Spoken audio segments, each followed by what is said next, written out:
office is actually principally an architecture practice, although we are very interested in interior design, and we in fact employ an interior designer as part of our team. One of the projects that's very, very important to us is actually an interior design project. It's one of the key projects in the office. It's been an incredibly a great project in terms of our publicity and our profile, and that is the Victoria and Albert Museum Ladies Amenity, which is a ladies' toilet. Now, it might not seem like a very big project in terms of its brief, but in terms of its ambition, it's a very, very important project for us, and in fact it really adds a lot to the museum as a whole, we think. We won the project through an invited competition at the beginning or middle of 2007. We won the project through an invited competition in 2008, and were invited alongside two other quite large all-female architecture practices, so it was fantastic to win it. And the brief was asking for something more than a toilet. I mean, it was obviously had to function very well in terms of its use, but it was also seen as a very important party loo, because it was the one that served all the functions, which had this fantastic entrance space in the Victoria and Albert Museum. Now, just to put a bit of context, the Victoria and Albert Museum is a very important part of the London kind of creative museum and gallery scene. It's a museum which was established to showcase art and crafts, and it's a fantastic visual a museum that people go to who are designers to get inspired. So it was very important to us that what we did was have the correct quality, the gravitas, it fitted in with this amazing building and actually what this building is about. So we always took this project in a very ambitious way. We wanted to be a space which worked within the museum as another public space, and almost, I mean, we always thought of it as a gallery. The reason for that also is because part of the brief was that we would work with an artist called Felice Marini, who is a Swiss perspectival artist who paints amazing paintings in found spaces. And we knew that we would have to create a canvas for this artist. So we set about, at competition stage, we proposed that we look at the space, which actually is a loo off the main entrance space. And as I said before, it's an amazing space, marble-clad staircases, fantastic sort of triple height space with a Chuli chandelier in it, and it's an incredible Ivo Jurichner interventions. And we just we wanted to do something really special and really sort of it sort of showed the space off in a kind of way which was a bit unexpected. And when we first saw it, it was a really pokey little space, or it was in fact two little spaces. It was the loo area and then the basin area, which was completely unconnected. It was very dark, it was very low ceilings, it really had no character. And one of the key things we wanted to do was for it to sort of have an individual character, but also a character that fitted with the rest of the Victoria and Albert Museum interiors that you see. And so the big moves that we did were to rip out all of the ceilings, the false ceilings, and expose the double height volume above one of the marble staircases in the entrance space.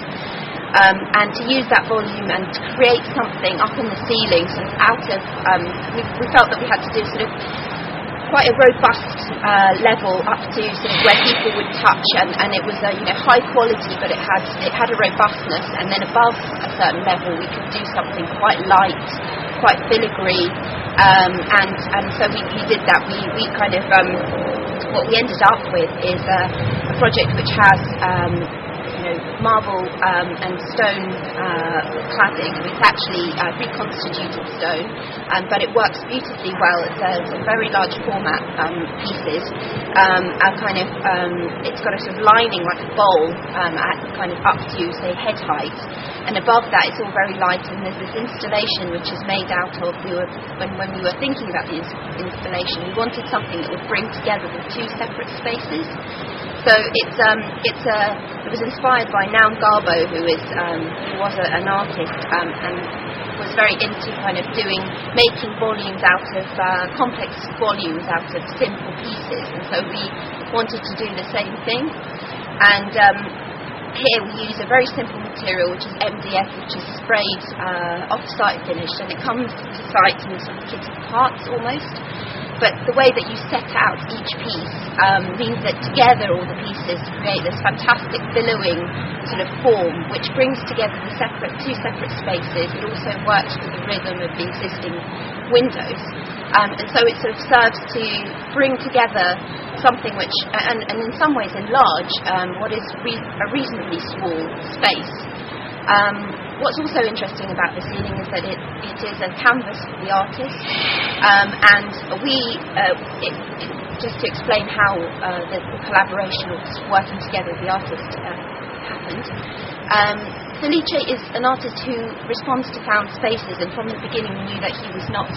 It was not something that we would be really collaborating on in the sort of normal way that collaboration is understood. But we knew that he would be looking for something that is a challenge to install his artwork on. And we feel that the ceiling, which is where he chose in the end to install his painting on, provides a kind of amazing fragmented canvas for his work. And actually I think it was a big challenge to paint the painting in there, but I think together, sort of looking back on what the project was before Felice installed and what it is now, I think together the two things create an absolutely extraordinary space, and are totally surprising, and I think they really complement each other. And to us, now really the space, although it is a loo, to us it really is a sort of part of the Victoria and Albert Museum. It's very much another public space, and also in a sense a gallery with Felice's work and our work in there together. So we think it's very effective, and that was a fantastic project. The second project that I'd like to talk about is very, very different. It is a project it's a residential property. It's for a private client, so it's very different than the Victoria and Albert Museum, which is in the public realm. And obviously, with this project, it was felt that the interior generally was very, very well finished, very, very carefully chosen. The spaces, just to give a little bit of background, it's a project. It's a Grade 2 listed building in St John's Wood, a residential property which has been, the basement of it has been completely knocked out. All of the structures have been knocked out to create one large space, a sort of living space for the family, and linking it with the garden, which was very important. So these were the sort of architectural big moves that we did.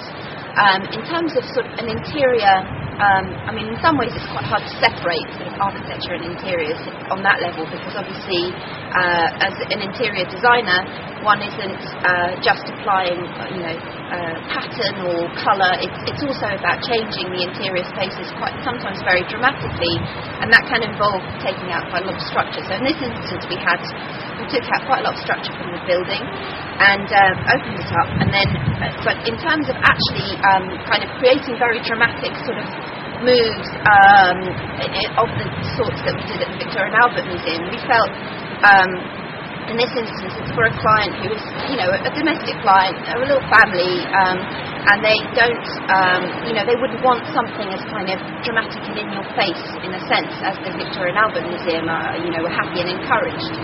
So being quite sort of client driven as a practice, we created a very nice, very well finished space for the family to live in, with kind of thoughtful choices of things like finishes for the floor and the kind of the specifications in the bathroom, etc. But the thing that sort of distinguishes this to us, in the sense of pushes it into more of a kind of design-led project, is the fact that once the space was almost completed, there was a feeling that there was a very, very long wall of cupboards, which was something that the client had requested to be able to store all their family